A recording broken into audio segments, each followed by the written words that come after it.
Zeus thing sẽ cái chuyện Giêsu hin pin sa le kilo mà hin ai vàng hi chỉ cho này bon hi chỉ hin thiên long ta năm hi home ki mix zentai ho thong hong za ben hi chỉ hong za ho sẽ là sẽ điều akan na chun rahab ki tinu hi Jericho kopia cheng hin Jericho kopia chu ama hi bi bol ham tele naughty kizo a prostitute hin rahab chu hichi naughty no kizo no mi chon tham no chu pathin Jesu Christa ahong pe na dinga chu akhang bu yan zaw sa chu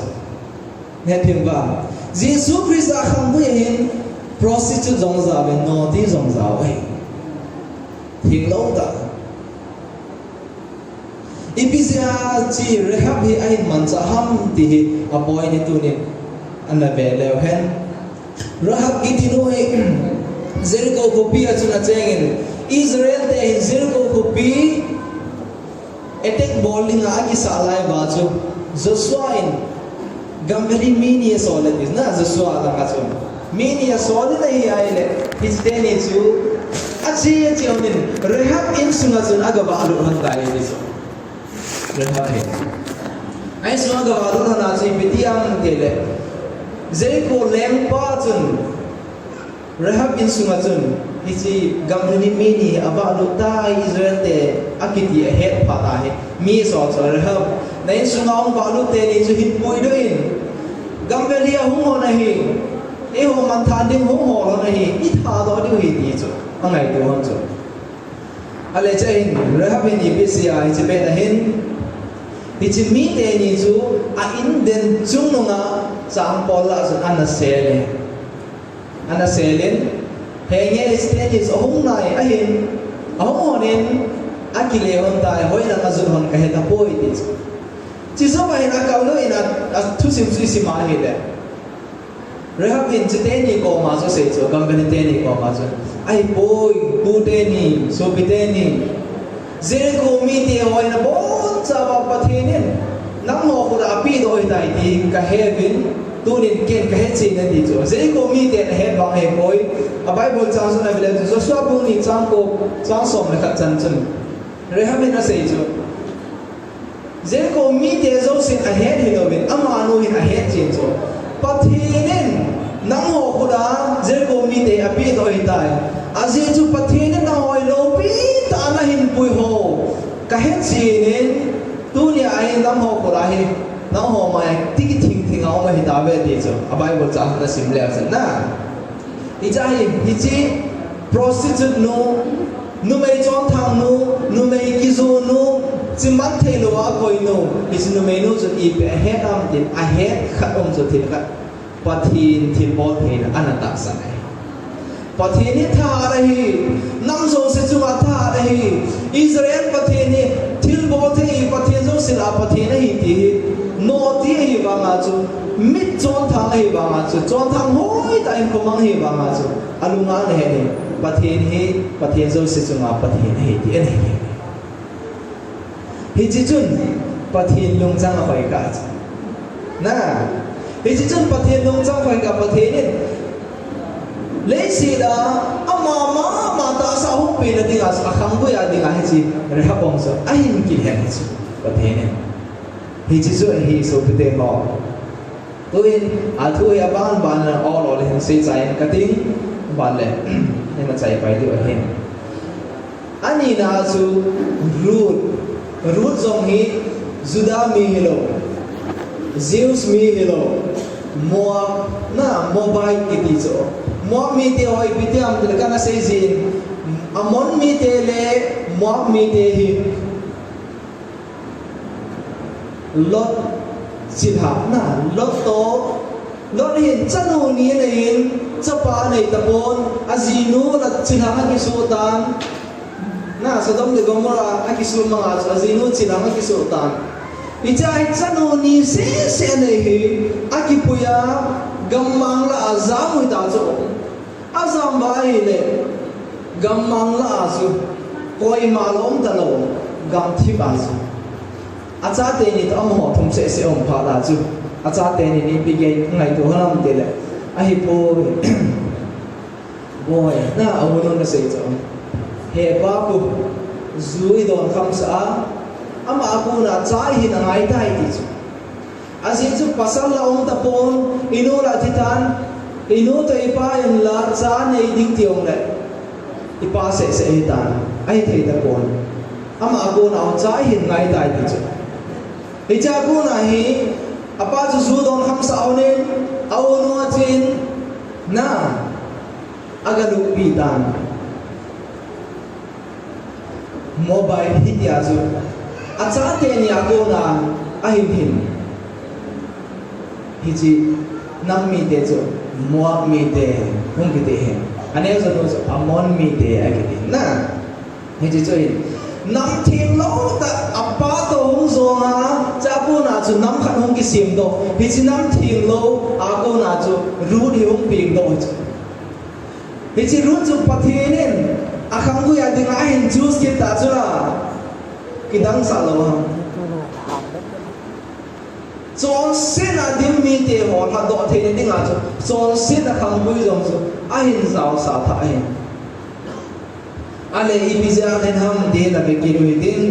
ru ri a hen na je pathinin akhang gu ya ding a hin choose na je point kha na ong ki hin ama ai mo mi hin ai bang a chun ipi se ta dile naomi sa de na sapate mohi cho naomi mohi cho azite thita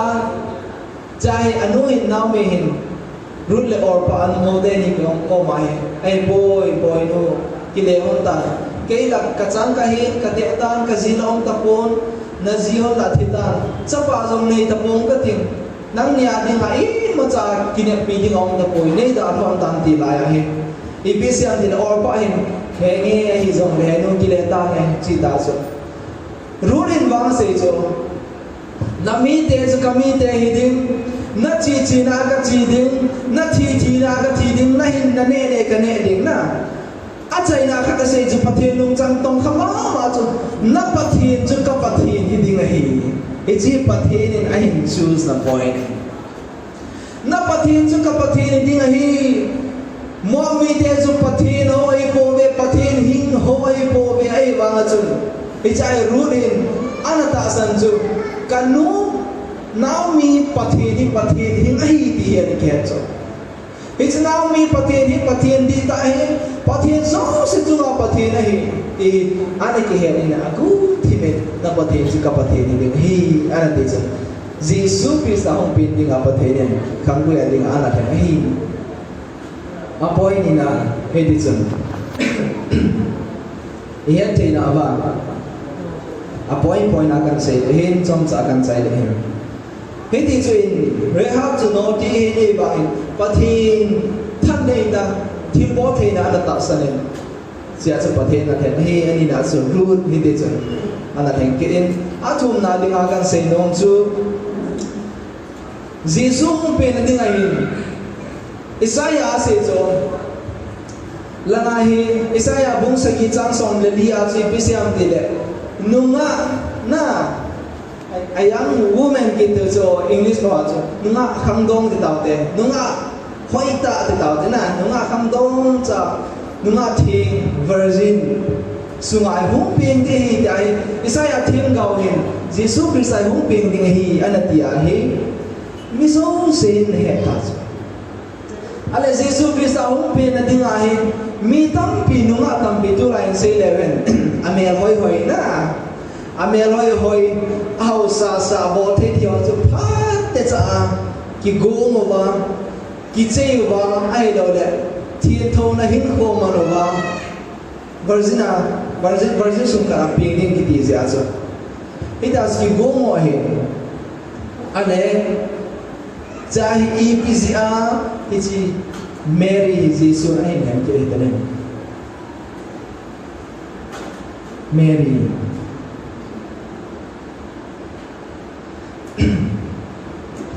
ale Mary hi ama hi asuri belai ane wa pada pathina na mi hau sa zong hello mi bol the zong hello mi ching zong hello he zong le pathina hung ki ngai ji pathina kum nei apa is a story chu kain kol nei le Mary hi ane lai kum ni e para pathin in sunga pathin in thinga jing pathin bel jing mi ka hi ati chu Ichai ipisi penta pathin ai le ham dile lu bung ka chang so mi le gum langa chu akimun Mary ko ma vandi la ka chitan pathin vandi la so ne sa chu no anu nom nahi na pathin hai na nahi ti cho pathin hai ni da vandi ka na hu se ding sa nom ding ta dan chu vandi ka ni pathin nung hai na nahi yung titilin so beumin ale tain Mary zong hilung dong tain atu se so ngai dam hi le ven hung gai na tin naw no gop ding hi na pathin ba tin na se ding was se ta nunga kariya zina nei do nai ba ma so engage hi da so se to Ichai aju se ojin se data ka ting so kat lampin hita sa se chaya hi Mary hi ibsayam etele a Bible chang sim do te la he thu pi ka sa en Bible chang ka sim de hi luk luk ka sa song thum le ge na hin hi chun Mariam bin ven ke ma pa kai su nu ka hi kachu ana se bang chun thung hen adi ke ma pa kai so nu ka hi na ke hi ke a ka hi poi pathina ka hi bobe pathin kachu a bol nom bolen ti the mi chu ai no che sa ding no chu ga ge le i pita bang hin ko man dham na he chu he do the hin mi ching hi wa hi le hi chi a se chun wan te cho ki le tan Pathina ding akineu sa ta ki hung phalta na nok na nei mi ka pathina ding a ipi zong le bol nak chami ki pi do nak chami anahi chu he ji chu hi in ale ali la ding a hin he ji hi a hap na ta bangin hin sei ta ka ting pathin van til van dir lên bằng dài van dir vang rồi để anh coi đi thế ai vang các xây nông chung pathian lung hay na này à pathian lung đấy này à pathian nó chung hai tiếng ai để van dir nó xuống sẽ bắt ball đi ngài ready van dir nó chú Mary à đi ngài chú postman pa ta bằng rồi chú để thêm vào postman pa ta bằng ngài chú later em post sa mai à pathian anh so đấy hi chi choi hi bo ale tu ni so video pathina dinga na lung hai na mi kha ite ngai le ineo po ve ti athai ki ya no du ko no me ne neo ki sa mai ti ineo ro me van ti te ne ze tu ni ka ngai tu ji cho ka thi te ngai le o tu in le si da mi ten ei noi si ka chi na zo min ei mu si ka hello ze ka chi lo zin min ei noi si cái này đâu gì, cái hậu đâu gì, nét đến cái này đâu gì, xin đến cái trên đến cái này đâu gì, mình ấy nói gì bà van gặp cái luôn tiếng ai là van tiếng tên ấy dân đi cho số đi hả na, van tiếng tên đi xem ba bộ đấy, tôi nên pathina na to lại à, pathina tiếng anh cái mình trả lại cho hạ sa na to mai thế, ghét thế, to mai thế, thế giống vậy, izin lệ đi vào bằng cho tôi nên, iuwi nào cái đó hay van tiếng tên tu à. Vanti ta munoma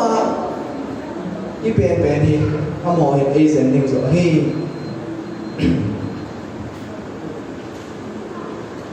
ale aba nahin patinin ni be mancham dile apoy nga nahin ke ngoi ching ho so video Jesu Christ hong painting khang ku hi phat te cha ka vela hi le pathin amil hen ho hi min i masim lo cha cha in le nei lenin sunga hong pen the zula herod in sunga hong pen the zula Jesu Christ chu leng pa ni zula ai wanga lengin pi jong lempon mi hau se sunga hum pen te mi hau sa lempon mi ching sunga hum pen te mi ching jong lempon mi thim mi hoi jong lempon ai wanga chu mi ki neo sa te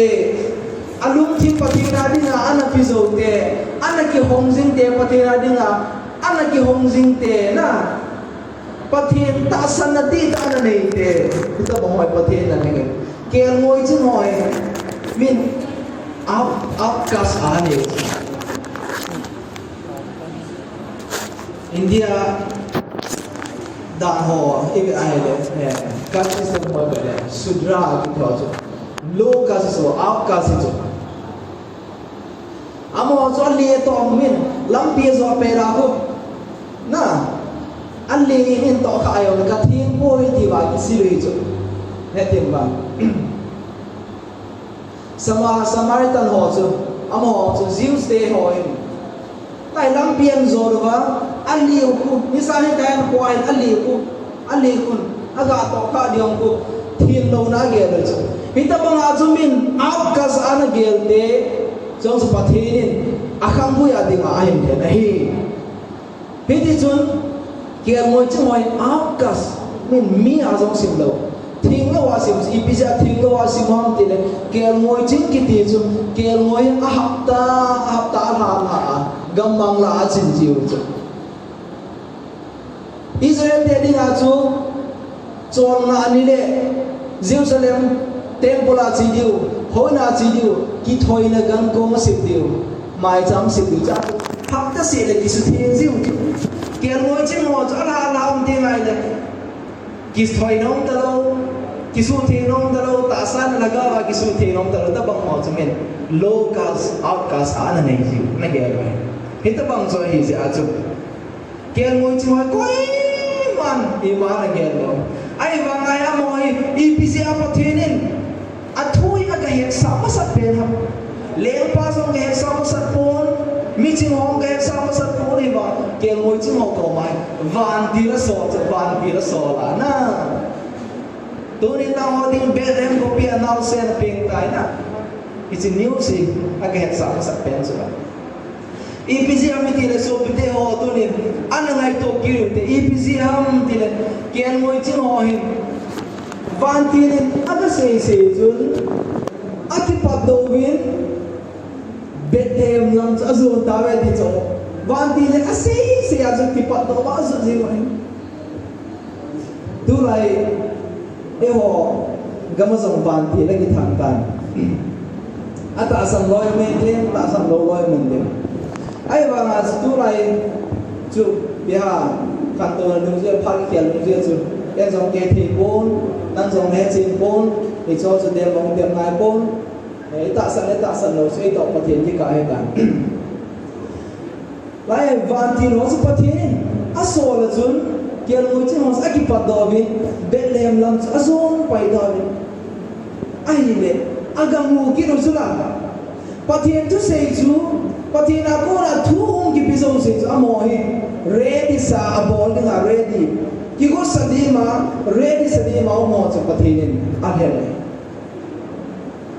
so bite tunin jingai to te which is salvation na to na dingai hat do na to na dingai pathin a hen ho he in ngai to de ven kanomen a chai na tingin ganan ko kain tin to pi cho ichi ganan ko ai lo le bong in he koi man i ma zong ki se lo ren kaneo lai chung ki ho fa zong bong bu omen bongan ko momen ganan ko momen koi mong ki lu nom zilo chula na ganan ko nga chu bong e nam sila bong zun nam sila chu hita bang ka cho he ai bang in tunia sobte ka ngai to ne le mundang a om tapon zin thot in chu ibon sa benti ngai to Ipagai Jesus Christ in New Testament ase jipam tile na lung thimu so na sumu so na ta sau so ka in thing he ti so alun na ding chu e ho e chu Unin zindun in Jesus Christa hun nadinga in anei pa sigo sadema Jesus Christa ai hung pin di Bethlehem ai hung pin di iti anahet sai so oi zindun in nei pa he iti zindun in hi Jesus Christa pe nading ai room khat separate nal ta akum asang anakoi pa jan Isaiah thim ga na sei pa anakoi line Bible lagi muki molo wans ki ong headset phone story as an hindi na kasi Jesus Christa ahong pending apart jong ahead amon le mo jong ahead zimnun in dang su ama zimnun in su Jesus Christa ahong run thei ding do lai ta as anahin as ging sing arong khat na koi chu apharong run kon ta hen leng pa ti chu mi hau tak kaco gacitan arum jun na mundang on lo pa jun sumasung tai di jula sumasun lai le alung tim thiên lo jun kilam ta suna alung tim pum pin pathina din room hi lung tim thiên din api poi di jun kilam sum jo mo pa arum zo se dim nunga Jesus Christa pe na ding room khat pa jo api do tai ke dis so story I have on us in Ken Banka Hepon. Ade, Peter Banana paid of Paz on the law. Jesus Christa is in his aunt dozen. Kidam in Naples and a Gabda Hill. Mary does a seven in Zimron in Azim. From the ding on casino ay kaya ham set in asul din po sa ay kaya room na ibebe in na ipan sa ito room kat se an ongen iti zaza ay nakipito tahan adang mong tapoy ven hilay ko ongen ganan ko bongsun nam sila ako kita ay mga alaya kaday na supite ho patinin ang ong lay na mun ong hot. Tunin kadang kesehatan house visit na event dong to revival kursen ho kanai bachun hitin asin ilung tim ho hin adim gamtai phone hile memory storage ho a full gamtai na kan khat chu ka salary in le hong lot de salary di lega modem kalau dia dollar pun di lega si dem lega exam ka pass na dem ai do le hichi silaya ai suka mode kathil bode kasip de ka to de ka tam ding so se plan dim se lai go bai dong tim ni ong ka lo Jesus Christa sen dim ong ka lo hichi ho so se so de ho Jesus Christa ong kon the ne nga chu delete ke bon mai moni su ong mai na Zin nun in nei pa chu a om ta poi room khat chu mi khat chu ga ano do hen lang naw nei lo ding khat kalung gel ga sei thui loi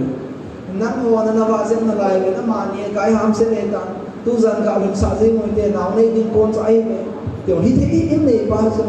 a sum no le pe the ai ba ma chu hi ji cho bol bol ke chu kilo se na sum du cha na sum ngai cha na dim pa chu Jesus Christa asol ganan kong sunga alum hantan hejin zanin hiji Bethlehem ganan kong min madingati daw koy mazong hunading ate daw lai Jesus Christa hun na jan hilai chu ahong wa pempung tai di chu in nei po hin aven na akidan dan chu so pite ho ipakai Jesus Christa in lazy as salvation hatol na to na dinga ahin hen ho so very akana rehab noti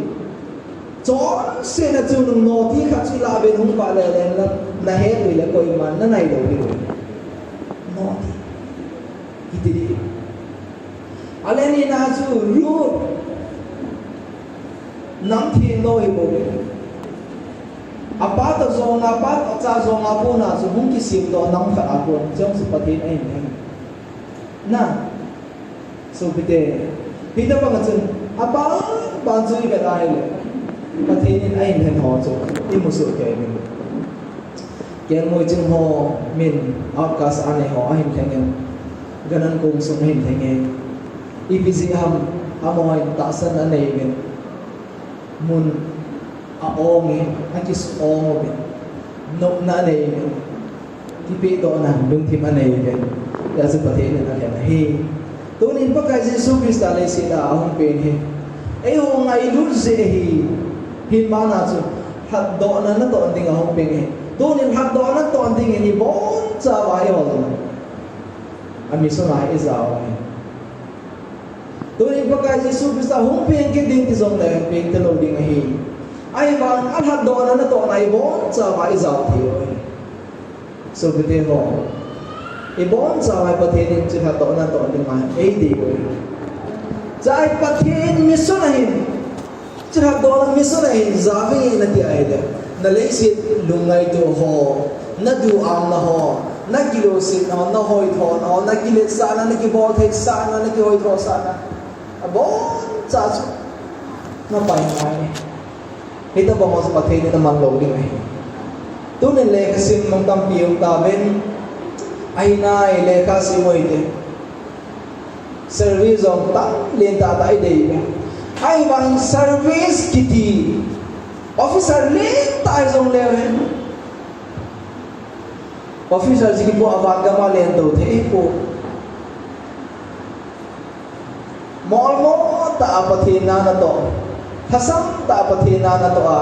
tu la ya pathina tong ho na aki sei si pen jong pathina tong ho aki dem pe jong pathina tong ho ai wa ma aboi pen na alung kham pen ding alung gim pen ding ko bung mi te pi dem ti ding ai lo le pya ta chu apoi mo ta pi i zo zo se da chu koi ma sei phat ong chang ki lo ai ni ta ba ho chu ai bo bin anop na lo hi zong le i zo zo si sia chu van gam i lu a na ha sa ne zong le pathe nang sung hun te ngai le pathe ni amit hi jeng thi hol video ti chu la le si ra ki pa ta ko hello wa na par sa sang sang na ki pa na ka na lak lak na ki ko ya no sa ta no ma van lam na lun te ngai le tuần so na mit hi lo sa ma chu le si ra phat chom chai na mit hi lo men ni si lo men kap kap in pen pen in ne ding silin chen ding le lo men o men hi chi salvation na to na hin hong ki peta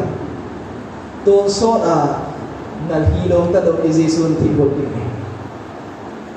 tuần so na ki pa na mai so pete ho e bon sa mi ngai to te tunin Jesus Christ le si da hong pe na hin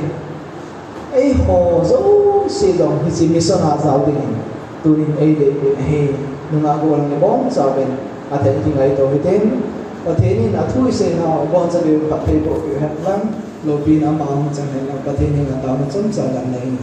tinen Jesus thing se ka chung Jesus hi pin sa le ki lo